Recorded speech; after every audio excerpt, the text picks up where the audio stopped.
49 C programming application. Assignment 3.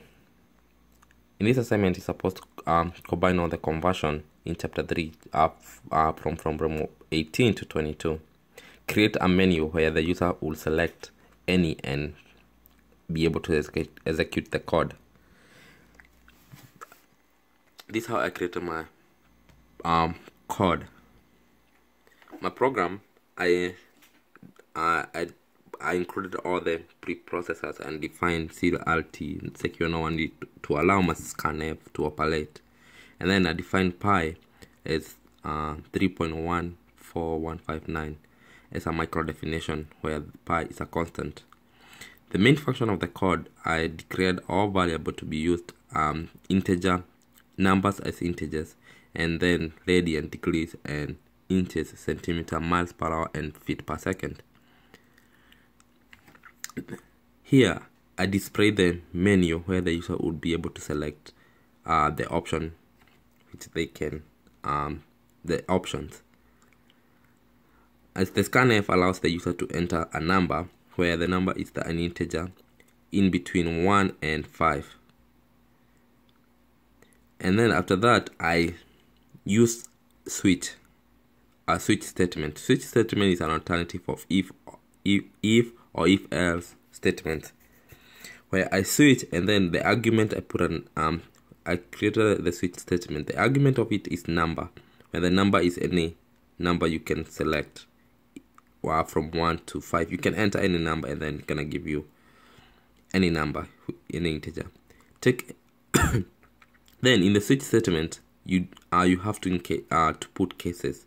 The cases is like if something happens, and then you execute the code. In this, my first case, I convert radian to degrees, where I ask the user to enter the value in radians, and allow the user to put the radians, and then the degree is radian that's the formula for the radian for the degrees.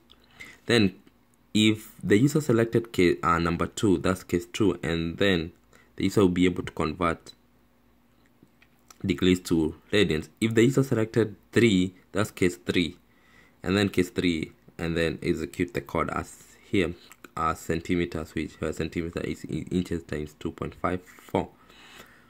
Case 4, if the user select number 4, that takes the code to execute case 4. And then if the user select number 5, that's allow the user to use case 5. In every case, I used this code breaker. The breaker is like the end of the code, where the code, if you get you execute the code and you get it, it breaks the code so that you don't have to go to case 2 immediately. You've executed the code in case 1. Then in order to get in order to if you enter a long choice, which is now 1 to 5, I use default, where default is like alternative of else statement, where if you put any other integer in any other number which is now 1 to 5, the code will print error. Choice should be between 1 and 5. If you execute my code, it lands perfect and it gives you here the conversion table. If you put any number which is not in between 1 to 5, like example 9, it tells you error. Choice should be between 1 and 5. Choices to be between 1 and 5. If I go back to my examples, if I put if I run the code again,